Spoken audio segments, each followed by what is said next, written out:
우리가 평생에 잊혀지지 않는 그런 기억들이 아마 한 가지씩은 다 있을 겁니다. 어떤 사건 때문에 어떤 일들 때문에 정말 내 마음판에 새겨지고 내 머릿속에 정말 기억되어지는 그런 기억들, 그것이 좋은 기억이었으면 참 좋을 텐데 또 그렇지 못한 일들로 생각할 때마다 막 온몸이 소름이 돋고 또 아픈 그런 일들도 있을 겁니다. 베드로 사도는 평생에 남지 않은 그런 기억들이 있습니다. 그래서 베드로 사도가 기록한 베드로후서 1장 16절에서 18절을 보면 이러한 이야기를 하고 있습니다. 제가 한번 읽어드릴게요. 베드로후서 1장 16절에서 18절인데요. 우리 주 예수 그리스도의 능력과 강림하심을 너희가 알게 한 것이 교묘히 만든 이야기를 따른 것이 아니요 우리는 그의 크신 위엄을 친히 본 자라. 지극히 영광 중에서 이런 소리가 그에게 나기를 이는 내 사랑하는 아들이요 내 기뻐하는 자라 하실 때에 그가 하나님 아버지께 존귀와 영광을 받으셨느니라. 이 소리는 우리가 그와 함께 거룩한 산에 있을 때에 하늘로부터 난 것을 들은 것이라 라고 말합니다. 베드로 사도는 여러 가지 일들을 기억하고 있지만 그 중에 잊혀지지 않는 기억이 뭐냐? 바로 오늘 본문의 사건입니다. 쉽게 말해서 변화산 사건이죠. 예수님께서 거룩하신 몸으로 변모하신 것을 본 그 놀라운 경험이 평생 잊혀지지 않은 거예요. 그래서 복음을 전하면서도 이렇게 이야기합니다. 우리가 전한 복음은 교묘하게 만든 이야기가 아니다라는 겁니다. 내가 본 말을 너에게 증거한다라는 겁니다. 내가 거룩한 산에 옛날에 주님이 십자가에 달리기 전 함께 올라간 적이 있었는데 그때 그 영광 중에 주님이 영광스럽게 변화된 것을 내가 보았고 그때 하나님의 음성도 들었다는 거죠. 이는 내 사랑하는 아들이요 내 기뻐하는 자라 하는 그 하나님의 음성도 내가 들은 자이다. 내가 전하는 것은 아무런 허황된 이야기 아니라 내가 평생에 잊지 못한 것, 잊지 못한 그 기억을 너에게 전하는 것이다. 확실한 것이다. 그러므로 복음은 진짜이다. 이렇게 전하고 있습니다. 그래요. 오늘 우리도 그렇습니다. 여러 가지 기억 중에 어떤 기억이 가장 기억납니까? 어떤 기억들이 계신지 모르겠지만 예수님을 만난 그 기억이 우리에게 오래도록 기억될 줄로 믿습니다. 그 은혜로 살아갈 수 있는 우리 모든 성도님들 다 되시기를 축복합니다. 오늘 본문은 그렇습니다. 베드로가 기억하고 있는 평생 잊혀지지 않은 그 기억이 오늘 본문의 말씀의 장면입니다. 오늘 본문의 이야기는 어떤 이야기냐면 예수님과 이 세 명의 제자들이죠. 그때 경험한 베드로, 요한, 야고보가 함께 산에 올라가서 예수님이 변모되시는 그 광경을 보았다는 것이 오늘 본문의 말씀입니다. 오늘 말씀을 읽을 때 누가복음 9장 28절을 보면 이 말씀을 하신 후 8일쯤 되었다 하고 시작을 하고 있습니다. 이 말씀이라는 것은 뭐냐? 바로 그 위에 있는 사건인데요. 예수님께서 제자들에게 그제서야 십자가의 비밀을 말씀하십니다. 예수님이 이 땅에 온 것은 우리를 위해서 대속의 죽음을 죽으시기 위해서 예루살렘에 올라가서 십자가에서 죽을 것을 말씀하셨다라는 겁니다. 이 말씀이 바로 십자가 사건을 이야기하시고 오늘 말씀에 보면 이로부터 한 8일쯤 일주일 정도 지난 이후에 일어난 기사가 오늘 본문의 배경이죠. 그때 예수님께서는 12명의 제자 중에서 3명의 제자, 가장 측근이라고 할 수 있는데요. 베드로와 요한과 야고보만을 데리고 산에 오르셨다 말씀하고 있습니다. 이 산 다볼산이다, 우리는 변화산이다라고 기억하고 있는데 또 어디에 보면 이스라엘 북쪽에 있는 가장 높은 산 헐몬산이라고 표현하는 것도 있습니다. 헐몬산은 아주 굉장히 높은 곳이고요. 거기 위에는 만년설이 있습니다. 백두산보다 조금 더 높은 산이라고 그렇게 이야기를 합니다. 그러니까 거기에서부터 흐르는 헐몬산 이슬이라고 표현하죠. 거기에서부터 만년설이 녹아서 물줄기에 흐르게 되고 그것이 요단강을 타고 쭉 내려오는 겁니다. 이스라엘의 젖줄이 되는 곳이 헐몬산이라고 할 수가 있습니다. 그 산의 가장 높은 곳에 올라가셨다 말씀합니다. 오늘 본문의 말씀은 그저 28절 끝에 보면 기도하시러 산에 올라가셨다 말씀하고 있는데 특별히 이 산에 가장 높은 산의 제자들 3명의 제자들과 함께 기도하러 올라가셨다 하는 겁니다. 근데 그렇게 기도하는 중에 예수님은 변모되시죠. 변화되십니다. 원래의 모습대로 정말 영광스러운 모습으로 완전히 모습이 바뀌어지게 됩니다. 그래서 얼굴이 휘어지고 옷이 휘어져 광채가 났다 말씀하고 있는데요. 오늘 본문에는 29절 말씀을 한번 보십시오. 기도하실 때 용모가 변화되고 그 옷이 휘어져 광채가 났다라고 말씀하고 있는데요. 마태복음이나 동일한 사건을 기록한 마가복음은 조금 다르게 이야기하고 있습니다. 더욱이 마가복음은요, 빨래하는 사람이 그렇게 흰 옷을 만들 수 없을 정도로 옷이 휘었다, 광채가 난다, 놀라운 모습으로 변화되었다라고 그렇게까지 표현하고 있습니다. 그런데 제자들은 함께 기도하는 것이 아니라 졸고 있다가 깊은 잠에 빠졌다가 깨어나서 이 광경을 보고 영광스러운 장면을 아주 놓치고 말았다는 거죠. 그 모습은 보았지만 온전히 제정신으로 본 것은 아니었다 하는 겁니다. 그러나 나중에 온전히 정신을 차린 후 베드로가 기억하는 것처럼 뭐라 그럽니까? 하나님의 소리를, 이는 내 택하는 내 아들이다, 너희는 저의 말을 들으라 하는 하나님의 음성을, 그것은 들은 것을 내가 확실히 기억한다 하는 겁니다. 예수님이 그 속에서, 그 산 위에서 영광스러운 모습을 변모되으시고, 그리고 구약 출애굽을 이끈 지도자 모세와 또 대표적인 선지자 엘리야를 함께 만나 대화하는 장면은 기억하지 못하고 무슨 이야기를 했는지 전혀 알지 못하였지만, 그러나 그 변화된 모습, 그리고 하나님의 말씀을 들었다는 것은 분명히 기억하고 평생 그 기억을 가지고 있다라는 겁니다. 그렇게 기억을 하고 있지만 주님과 엘리야와 이 모세가 함께 대화했던 그 대화 속에는 이 세 명의 제자는 함께 참여하지 못하였다라는 겁니다. 왜 참여하지 못하였을까? 그들은 영적으로 깨어있지 못하고 깊은 잠에 빠져 있었기 때문에 졸고 있다가 그 영광스러운 자리에 함께 동참하지 못하고 후에만 그것을 깨달은 자들이 되었다 하는 거죠. 참 안타까운 이야기입니다. 그래서 오늘 본문을 기록하는 목적은 뭐냐? 주님께서 놀라운 모습으로 변모되셨다, 이것만을 전하기 위함도 아니지요. 그리고 모세와 엘리야를 만나서 함께 대화했다, 이것을 또한 강조하기 위한 말씀이 아니라, 오늘 우리 신앙인들은 바로 주님의 그 영광스러운 모습에 함께 참여하게 되고 우리도 변화되어지고 그 영광스러운 것에 함께 동참할 수 있어야 함을 오늘 성경을 통해서 우리에게 밝히 말씀하고 있습니다. 자, 그렇다면 우리는 어떻게 해야 주님의 영광에 함께 동참할 수 있을까? 우리가 오늘은 두 가지로 함께 생각해 보고자 합니다. 먼저는 우리가 변화되어져야 합니다. 주님이 변화하신 것처럼 우리도 변화되어져야 하는 것이죠. 자, 오늘 본문의 말씀 우리 한번 같이 읽어보도록 합니다. 누가복음 9장 28절과 29절 말씀, 28절, 29절 말씀 우리 한번 같이 읽겠습니다. 이 말씀을 8일이 되어 예수께서 베드로와 요한과 야고보를 데리고 기도하시러 산에 올라가사 기도하실 때에 용모가 변화되고 그 옷이 휘어져 광채가 나더라. 우리 30절도 계속 읽습니다. 문득 두 사람이 예수와 함께 말하니 이는 모세와 엘리야라. 아멘. 예수님께서 십자가 사건을 말씀하신 이후에 제자들과 함께 산에 오르셨다는 거죠. 그런데 모든 제자가 아니라 12명의 제자 중에서 3명의 제자만 특별히 데리고 산에 올라가셨습니다. 그들이 바로 베드로와 요한과 야고보입니다. 기도하러 산에, 가장 높은 헐몬산에 올라가셨다, 그렇게 생각하시면 되겠습니다. 그런데 그 산에서 기도하시는 가운데 29절의 말씀과 같이 주님의 용모가 변화되셨습니다. 그 옷도 휘어져 광채가 나셨습니다. 하나님 나라에 계시던 그 모습, 영광스러운 모습으로 완전히 변하신 것이죠. 원래의 모습대로 바뀌셨다라는 겁니다. 근데 주님의 제자들은 함께 그곳에 있었지만 깊이 잠들어 졸다가 그 모습을 온전히 깨닫지 못한 거죠. 그리고 모든 것이 다 지나간 이후에 정신을 차리고 정신이 없는 상태에서 그렇게 이야기하는 겁니다. 오늘 베드로의 이 33절 이하에 나오는 베드로의 이야기를 요약하면 그렇습니다. 여기가 좋사오니, 이 영광스러운 곳이 좋사오니 우리가 이곳에 초막 셋을 지으면 어떻겠습니까? 예수님을 위하여, 모세를 위하여, 엘리야를 위하여 초막과 셋을 짓고 우리가 이 영광스러운 곳에 함께 삽시다라고 그렇게 이야기를 했다는 거예요. 그런데 성경은 뭐라고 이야기하느냐? 베드로가 자기가 하는 말을 자기도 알지 못하더라. 33절 끝에 보면 그렇게 말씀하고 있습니다.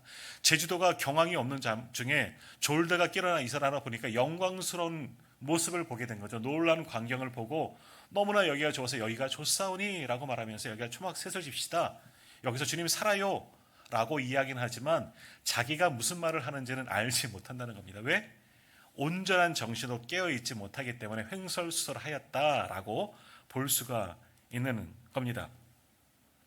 여튼 그곳에서 이 3명의 제자들 베드로와 요한과 야고보는 놀라운 광경을 졸다가 목격하는 겁니다. 그러나 그들은 그 영광스러운 그곳에 함께 동참하지는 못하였다라는 겁니다. 만일 그들도 함께 이미 깨어서 기도하는 가운데 있었다면 주님이 그 모세와 엘리야와 함께 대화하던 그 자리에 이 세 명의 제자들도 감히 함께 참석할 수 있었을 것이고 그들도 주님이 변하셨던 것처럼 영광스러운 모습으로 변화될 수 있었을 겁니다. 모세가 시내산에서 하나님과 대면하고 내려왔을 때 어떻게 되었습니까? 그도 하나님의 거룩함에 따라서 변화된 적이 있지 않습니까? 너무나 얼굴이 밝아져서 사람들이 볼 수가 없다는 거죠. 그 얼굴에 수건으로 가려달라 그렇게 이야기한 적도 있는 것처럼 만일 이 세 명의 제자들도 영적으로 깨어 있었다면 함께 그 영광된 자리에 동참할 수 있었고 그들도 영광스러운 모습으로 변화될 수 있었을 겁니다. 그러나 그들은 그렇게 하지 못하고 영적으로 깊은 잠에 사망의 잠에 빠져 있었기 때문에 그것을 보기는 보았지만 그 영광스러운 자리에 함께 참여하지 못하였다라는 겁니다. 그래요. 우리가 주님의 영광스러운 자리에 함께 참여하기 위해서는 우리의 모습이 변화되어져야 합니다. 아름다운 모습으로 거룩한 모습으로 영적인 모습으로 변화되어야지만 주님의 그 영광의 자리에 우리도 함께 참여할 수가 있다라는 겁니다. 오늘 이 세 명의 제자들은 그렇게 변화되지 못하였기 때문에 그 영광된 곳에는 보기는 보았지만 함께 참여하는 영광을 누리지는 못하였다라는 거지요. 자, 오늘 우리도 마찬가지입니다. 오늘 우리가 어떻게 영광스러운 자리에 함께 참여할 수가 있느냐? 우리가 하나님의 거룩한 나라에 어떻게 들어갈 수가 있느냐? 참여할 수가 있느냐? 우리도 거룩하게 영광스러운 모습으로 변화되어져야 하는 겁니다. 자, 먼저는 우리의 겉사람이 변화되어져야 하지요. 우리 성도님들 한번 아까 우리 인사했지만 다시 한번 옆에 분들에게 한번 이렇게 인사하겠습니다. 천사처럼 아름답습니다. 천사처럼. 네, 인사는 했지만 정말 그렇게 보이십니까? 아멘이시죠? 차마 아멘을 억지로 하시는 분이 계신 것 같아요. 우리가 옆에 계신 성도님을 보았을 때 거기에서 우리는 하나님의 얼굴을 발견해야 되고 영광스러운 모습을 발견할 수 있어야 합니다. 그렇게 보이시지요? 아멘. 네, 그래요. 우리가 오랫동안 신앙생활을 하면 우리의 겉모습이 달라 보여집니다. 이건 우리만 그렇게 보여지는 것이 아니라 세상이 그렇게 우리를 보게 됩니다.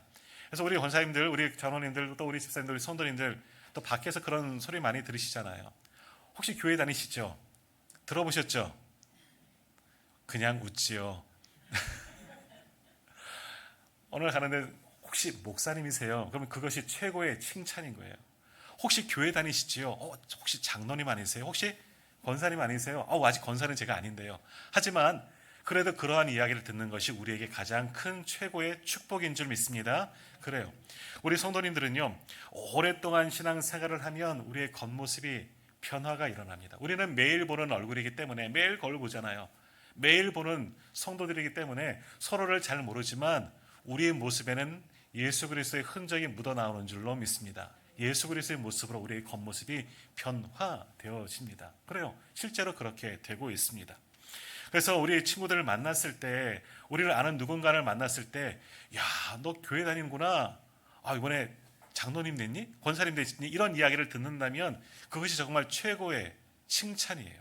그런데 이번 이제 설 명절 내일부터 오늘부터 시작되어지 명절 시작되어지는데 우리 친척들을 오래간만에 만났습니다. 또 예나 지금이나 하나도 달라진 게 없다. 이게 칭찬이 아니에요. 안 늙었다 이런 이야기가 될 수 있겠지만 그거는 우리에게 칭찬이 아니에요. 야, 너 좀 달라졌네. 예수 믿으니까 달라졌네. 라고 이런 소리를 들어야지 그것이 최고의 칭찬이 되는 겁니다. 오늘 예배는 저와 우리 모든 성도님들 그러한 칭찬을 받는 분들 다 되시기를 소망합니다. 우리 다시 한번 옆에 분에게 인사합니다. 예수 믿으니까 달라지셨어요. 예수님 믿으시더니 달라지셨어요. 네, 그래요. 그래, 우리 예수 믿으면 우리의 겉모습이 변화되어져야 합니다. 겉모습이 변화되는 것은 단순히 우리의 얼굴만이 아니라 모습만이 아니라 우리의 말까지도 다 달라지게 되어 있습니다. 말과 행동이 달라지는 겁니다. 그렇게 외형적인 모습이 먼저는 변화되어져야 하는데 더 중요한 것은 뭐예요? 겉모습도 변화되어지지만 우리의 속사람이 변화되어지는 것, 이것이 더 큰 축복인 줄 믿습니다. 우리의 속사람이 바뀌면 결국은 겉사람도 바뀌어지게 되어져 있는 겁니다. 우리의 속사람, 우리의 심령이 변화되어지는 것이 진정한 변화입니다. 우리의 겉모습은 정말 거룩한 모습인 양 바뀌어 보일 수가 있습니다. 그렇게 우리는 소위 말하는 위장을 할 수가 있습니다. 왜? 서로의 우리 속사람을 중심은 알지 못하기 때문에. 사람들은 얼마든지 속일 수 있습니다. 우리가 로마서를 볼 때 얼마나 많이 얘기했습니까? 너도 죄인 나도 죄인, 그러나 사람은 속일 수 있다고요. 사람들에게는 얼마든지 거룩한 양 꾸밀 수가 있지만 우리의 속사람은 꾸밀 수가 없어요. 그분과 오래 대화하면, 함께 신앙생활 하다 보면 그분의 진짜 속사람을 볼 수가 있는 거지요. 그러니 우리가 정말 변화되어져야 하는 것은 우리의 심령, 우리의 속사람이 변화되기를 그렇게 노력하고 간구해야 합니다. 우리의 속사람이 변화되어지면 겉모습은 당연히 이미 바뀌어지게 되는 겁니다. 그러므로 오늘 우리는 변화되어져야 합니다. 우리의 속사람과 우리의 겉사람이 변화되어서 주님의 영광된 자리에 참여할 수 있는 저와 우리 모든 성도님들 되기를 간절히 소망합니다. 우리 빌레몬서에 보면요, 빌레몬서는요, 사도 바울이 빌레몬이라는 한 사람 한 가정에 보낸 그런 편지입니다. 한 장밖에 되지 않은 아주 짧은 서신인데요, 거기에 주된 내용은 이렇습니다. 빌레몬이 좀 여유 있는 가정이에요. 근데 그 가정에서 오네시모라는 노예가 있었습니다. 그런데 그 오네시모가 도망을 친 겁니다. 그만 노예로 살기 싫어서 도망친 게 아니라 주인의 물질적인 큰 손해를 끼치고 아마 주인의 돈을 훔쳐서 도망가는 것처럼 그렇게 보여집니다. 그래서 도망가서 다른 데 가서 살게 되는 겁니다. 그런데 그 사람이 사도 바울의 동역자가 된 겁니다. 처음에 이 오네시모가 자기 주인의 집에서 무언가를 훔쳐서 좋지 못한 것을 가지고 그 집을 떠나서 도망친 노예로 살아왔지만, 그러나 처음의 의도는 좋지 않았지만 그가 살아가는 과정 가운데 예수님을 만나게 되고 완전히 딴 사람, 속사람과 겉사람 변한 새 사람이 되었다라는 겁니다. 그런 오네시모가, 믿음 좋은 오네시모가 나중에 사도 바울을 만나서 사도 바울의 동역자가 된 거예요. 전혀 딴 사람이 되어진 거죠. 그런데 과거가 있던 사람이에요. 근데 사도 바울도 그 과거를, 오네시모의 과거를 알게 됩니다. 그래서 빌레몬도 사도 바울의 동역자였기 때문에 그에게 편지를 보낸 겁니다. 그러면서 편지를 쓰는 거죠. 이제 오네시모를 너희에게, 빌레몬에게, 주인 되었던 빌레몬에게 다시 보낼 터인데 저를 나처럼, 사도 바울은 자기에게 영접하는 것처럼 자기처럼 영접해 달라 부탁을 합니다. 그러면서 이야기를 하기를, 이제 오네시모가 변화되었다, 딴 사람이 되었다는 거 아니에요 라고 이야기를 해요. 예전에 너희 집에 있었던 그 노예가 아니라, 종이 아니라 너희 물질에 큰 피해를 주었던 그런 도망자, 그 사람, 그 옛사람은 다 죽었어, 바뀌었어. 속사람이 변하고 겉사람도 변한 참된 예수 그리스도의 사람이 되었다. 이제 그러니 그를 용서해 주어라, 용납해 주어라.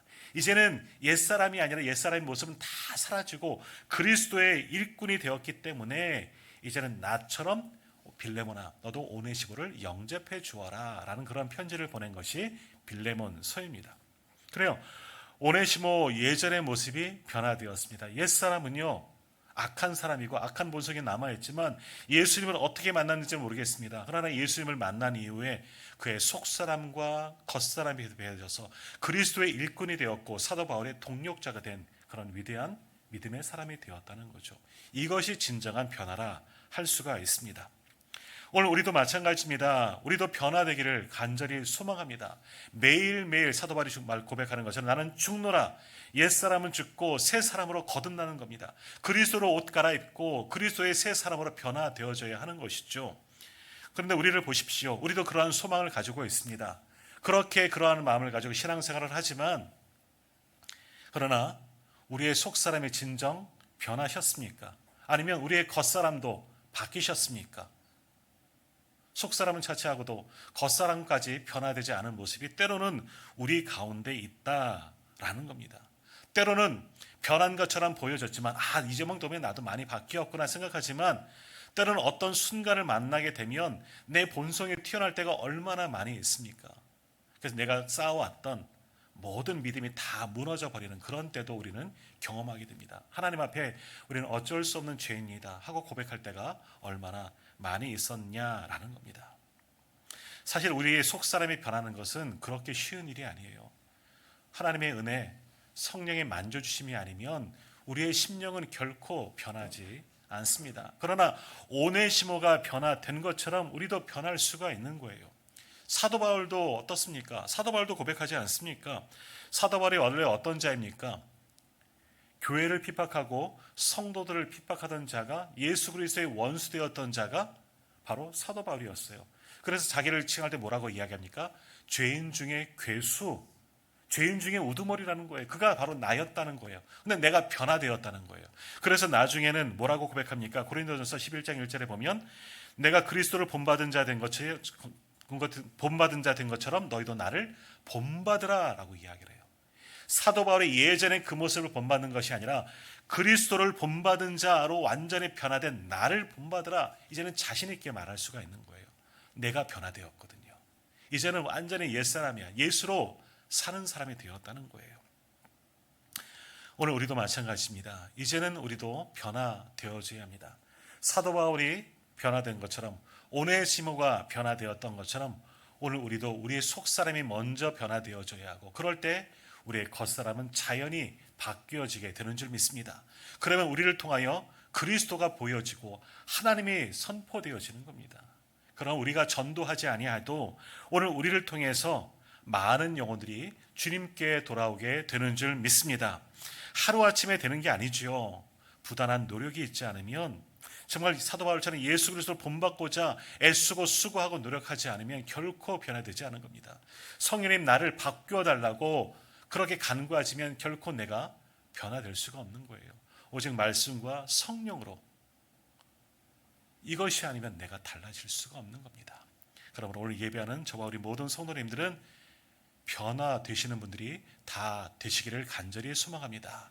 우리의 속사람부터 우리의 겉사람까지 오직 말씀과 성령으로 변화되어져서 주님의 영광의 그 자리에 함께 동참할 수 있기를 주님의 이름으로 축복합니다.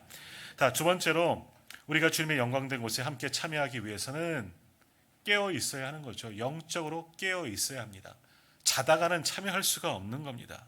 오늘 31절, 32절 오늘 보면 누가복음 9장 31절, 32절도 함께 같이 읽도록 합니다.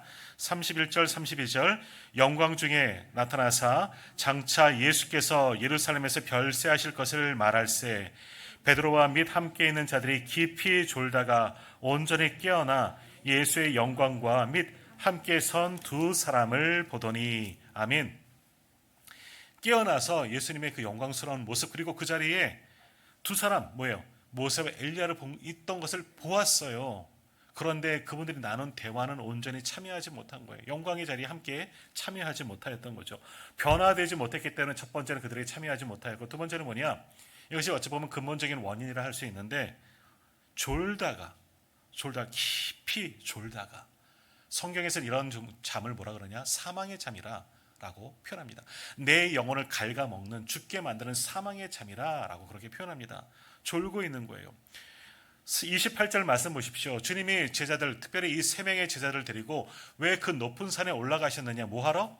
기도하시러 깨어서 마지막 때를 위해서 함께 기도하자는 거예요. 그 위에 있는 사건이 뭐라 그랬습니까? 예수님의 십자가 사건이에요. 주님도 십자가 같이 육신의 인성이 있으시기 때문에 감당하기 어렵습니다. 제자 중에서 그래도 저희 기도하는 사람들, 그래도 나와 늘 가까이 하고 나와 함께 끝까지 갈 사람들, 그들을 데리고 함께 기도하러 산에 올라가신 거죠. 이제 너희도 십자가를 들었으니 십자가 사건을 들어서 함께 기도하자, 깨어 기도하자 데리고 갔더니 어떻게 됩니까? 육신이 고나요. 아마 산에 올라가나 지쳤을지도 몰라요. 또 함께 사역하느라 피곤했는지도 모릅니다. 여튼 그 밤에 주님과 함께 깨어 기도하지 못하고 깊이 졸다마가 사망의 잠에 빠지다가 그 주님의 아름다운 모습, 영광스러운 모습에 함께 동참하지 못하였다라는 겁니다. 그런데 그때 예수님과 엘리야와 그리고 모세가 어떠한 이야기를 했느냐? 오늘 31절 말씀에 보면 영광 중에 나타난 모세와 엘리야가 영광 중에 나타나서 장차 예수께서 예루살렘에서 별세하실 것을 말할세. 예수님의 죽음이에요. 어떤 죽음이 있습니까? 십자가의 죽음을 함께 나누는 거죠. 함께 응원하고 함께 위로하고 함께 기도하는 겁니다. 어찌 보면 모세와 엘리야도 함께 오셔서 구약의 권세 있는 자들이잖아요. 하나님이 보내신 거죠. 함께 주를 위해서 주님이 가실 그 길을 위해서 함께 중보한 것 아니겠습니까? 그런데 제자들은 깊이 졸다가 함께 여기 이 현장 가운데 그 기도하는 가운데, 중보하는 가운데, 말씀을 나누는 가운데 함께 참여하지 못하였다라는 겁니다. 온전히 무슨 말씀했는지 듣지를 못한 겁니다. 깊이 졸다가 듣지를 못하였다라는 겁니다. 깊이 졸다가 듣지도 못하고 깨긴 깨었지만 어설프게 완전히 깨지 못하여서 헛소리나 베드로처럼 여기가 좋사오니 이 좋은 것만 보고서 이런 것만 알게 되었다 하는 거죠. 우리가 정말 깨어있지 못하면 깨어있다고 깨어있는 게 아닙니다. 영적으로 우리가 깨어있지 못하면 영적인 것을 보지 못하고 영적인 것을 듣지 못하고 영적인 것을 할 수도 없다라는 겁니다. 완전히 깨어 일어나야지만, 영적으로 깨어 일어나야지만 하나님의 말씀을 온전히 들을 수 있는 것이고 또 영광스러운 것을 볼 수 있고 그 영광의 현장에 함께 동참할 수가 있는 겁니다. 오늘 다시 한번 말씀을 보십시오. 중간쯤에 보면 깊이 졸다가 온전히 깨어나라는 말씀이 나옵니다. 온전히 깨었다, 깨어났다, 일어났다. 조금 전까지는 깊이 잠에 들었다가 정신도 못 차리고 있지만 그러나 깨어 일어나서 이제는 본 거예요. 그리고 완전히 깨어서 하나님의 말씀도 들을 수가, 이는 내 사랑하는 아들이다, 너희는 그의 말을 들으라 하는 말씀도 깨어난 이후에 들을 수 있었다 하는 겁니다. 여기서 깨어났다 하는 것은요, 잠에서 깨어났다 이런 것만을 말씀하는 것이 아니라 완전하게 정신을 차렸다, 아니면 딴 생각하다가 멍하고 있죠. 그러다가 너 뭐하니? 정신 차리고 이제 다른 생각을 갖는 것, 이런 것이 완전히 깨어나다, 정신을 차리다 하는 그런 의미가 오늘 본문에 쓰여진 깨다, 완전히 깨어나다라는 그런 단어인 겁니다. 조금 전만 해도 그들은 의지는 있었죠. 주님과 함께 가고 함께 기도하고픈 마음은 있었지만 육신이 고나여서 육신이 따라주지 않아야 깊은 잠에 빠져 있었습니다. 놀라운 현상이 일어났는데도 불구하고 거기에 참여하지 못할 정도로 깊은 잠에 있다가 이제 문득 깨어난 거죠. 깨어나 보니까 놀라운 광경이 있고 완전히 깨어났더니 야, 여기가 좋은 곳이구나, 영광스러운 곳이구나, 그제서야 뒤늦게 알게 되었고 그 후에야 35절에 나오는 것처럼 하나님의 음성, 이는 나의 아들 곧 택함을 받은 자니 너희는 그의 말을 들으라, 하나님의 말씀도 온전히 들을 수가 있는 거예요. 깨어나야지만 볼 수 있고 깨어나야지만 들을 수가 있다라는 겁니다. 그리고 그렇게 깨어있는 성도들을 우리 하나님께서 사용하여 주시는 줄로 믿습니다. 그러므로 오늘 우리가 정말 하나님께 쓰임받기를 원한다면 그냥 깨어있는 것이 아니라 완전히 깨어있어야 하는 겁니다. 영적으로 우리의 심령이, 우리의 모든 것이 깨어져 있어야 하는 거예요. 깨어져 있는다는 것은 하나님께 초점을 맞추는 거죠. 하나님께서 무엇을 원하시는가, 성령님의 소리에 민감하는 겁니다. 나에게 항상 말씀하시는 그 소리를 듣기를 원하는 것, 그것이 깨어있는 겁니다. 그렇지 않으면 말씀하셔도 듣지를 못합니다. 보여주셔도 알지를 못하는 겁니다. 우리가 영적으로 무지하는 것은 뭐예요? 내가 졸고 있지 않다고 깨어있는 게 아니라니까요. 영적으로 깨어있지 않은 것은 완전히 깨어있지 못한 겁니다. 영적으로 깨어있는 사람들만이 말씀을 통해서 하나님의 말씀을 들을 수 있는 것이고요. 오늘 예배하는 가운데도 하나님을 만날 수 있는 거고요. 이 모든 예배 속에서 하나님의 음성, 나와 함께 하시고 내게 말씀하시는 하나님의 음성을 들을 수가 있는 거죠. 그렇게 보고 듣는 이들만이 하나님의 나라를 위해서 거룩하게 쓰임 받을 수가 있는 겁니다. 그리고 하나님도 바로 어떤 사람을 사용하시겠습니까? 그렇게 영적으로 늘 깨어있는 이들을 하나님께서 사용하시는 줄로 믿습니다. 오늘 예배하는 저와 우리 모든 성도님들이 그렇게 영적으로 깨어있는 분들이 다 되시기를 주님의 이름으로 축복합니다. 깨어있어야 합니다. 신앙에는요, 우리 성도들은 반드시 깨어있어야 합니다. 어떤 목사님이 이야기해요. 예배를 드리다 보면요, 우리 교회는 별로 피할 곳이 없잖아요. 여기 있어서 제 시야를 피할, 숨어 있을 곳이 없어요. 앞사람에게도 숨어야 되는데 많지 않으니까요. 근데 많은 분들이 예배 시간에 조는 분들도 있어요. 깊이 자다가 깨다가 그렇게 예배 드리는 분이 있어요. 어느 날은 예배를 드리는데 모든 성도들이 말똥말똥 강단을 뚫어지게 이렇게 쳐다보는 거예요. 그래서 목사님이 오늘 설교가 정말 은혜스럽나? 우리 성도들이 한 명도 좋은 사람이 하나도 없네? 하고 이제 집에 가서 사모님에게 이야기하는 거죠. 여보, 오늘 설교가 괜찮았나 봐요. 오늘 성도들이 다 깨어서 앞을 이렇게 얼마나 열심히 쳐다봐. 정말 놀랐어. 하고 사모님에게 이야기한 거예요. 사모님이 한숨을 푹 쉬면서 이야기하는 거죠. 뭐라고 했을까요? 목사님, 성도님 중에 한 분이 뒤에다가 시계를 걸어놨어요. 목사님을 본 게 아니라 뭘 봤다고요? 강단 뒤에 있는 시계만 쳐다보았다더라 하는 이야기입니다. 자, 우리도 예배하면서 강단을 다 보십니다. 말씀을 듣습니다. 그러나 어떻게 예배를 드리며 어떻게 말씀을 듣고 계십니까? 내가 깨어 있다고 해서, 예배하는 가운데 내가 이렇게 있다고 해서 다 하나님의 말씀을 온전히 듣고 항상으로 영적으로 깨어 있고 온전히 듣는 게 아니에요. 말씀을 선포하지만, 우리가 또한 말씀을 보지만 그 말씀을 다 듣느냐? 그렇지 않죠. 그 중에 일부만 듣고 거기에로도 아멘하고 순종하면 깨어 있는 거지요. 그럼 오늘 예배하는 저와 우리 성도님들은 예배하는 동안, 늘 우리의 삶 속에서 영적으로 늘 깨어 있어야 하는 겁니다. 깨어 있어야지 하나님을 볼 수 있고 영광된 자리를 볼 수 있고 거기에 함께 동참할 수 있고, 깨어 있어야지 우리의 귀도 열려 있어야지만 하나님의 말씀을 들을 수가 있어야 합니다. 들음에서부터 믿음이 시작되기 때문입니다. 들어야지만 온전한 믿음이 우리 안에 생겨날 수가 있는 겁니다. 오늘 온전히 깨어있다, 완전히 정신을 차리다라는 겁니다. 세상 것들에 주목하지 아니하고, 사실 우리들 오늘 마음속에는 어떤 일들이 있습니까? 이제 내일부터 이제 명절 시작되는 거잖아요. 오늘 이제 예배 끝나고 돌아가면 오후 예배도 없겠다. 돌아가면서부터 명절이 시작되어지니까 여러 가지로 분주한 일들이 있습니다. 사실 저부터 마찬가지예요. 오늘 올라가는데 부모님 댁 가야 되는데 길은 막히지 않을까? 그런 생각도 있어요.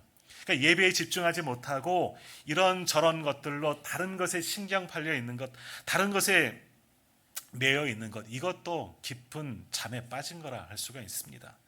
그러므로 오늘 예배하는 저와 우리 성도님들은 항상 깨어있는 분들이 다 되시기를 소망합니다. 집중하여 하나님을 바라보시고, 주여 말씀하옵소서, 종이 주인의 입만 바라보는 것처럼, 무엇을 명령하실까 그래야 움직이는 것처럼 우리 주님만을 바라보십시오. 주님께 집중하십시오. 주님의 소리를 들으려고 귀를 여십시오. 준비를 하십시오. 허리에 끈을 메고 신을 신고 정말 주님께서 명령하시면 내가 순종하겠습니다, 그러한 마음으로 늘 영적으로 깨어 있어서 하나님의 나라와 복음을 위하여 거기에 함께 동참하고 함께 쓰임 받는 저와 우리 모든 분들 다 되시기를 간절히 소망합니다. 오늘 이렇게 깨어 있고 그리고 그렇게 주님만을 바라보는 분들이 하나님의 영광된 자리에 분명히 참여할 수가 있는 것이고, 그렇게 영적으로 깨어있는 동안에 우리가 은연중에 거룩한 모습으로 변화되어지는 줄로 믿습니다. 오늘 우리가 정말 하나님 나라의 영광에 함께 동참하기를 원한다면 깨어 있어야 합니다. 그럴 때 우리가 변화되어져서 거룩한 모습으로 변모되어져서 하나님 나라에 동참하고 귀하게 쓰임받는 하나님의 거룩한 백성이 다 되는 줄 믿습니다. 그렇게 깨어있는 성도, 변화되어지는 성도들이 되시기를 주님의 이름으로 축복합니다. 기도하겠습니다.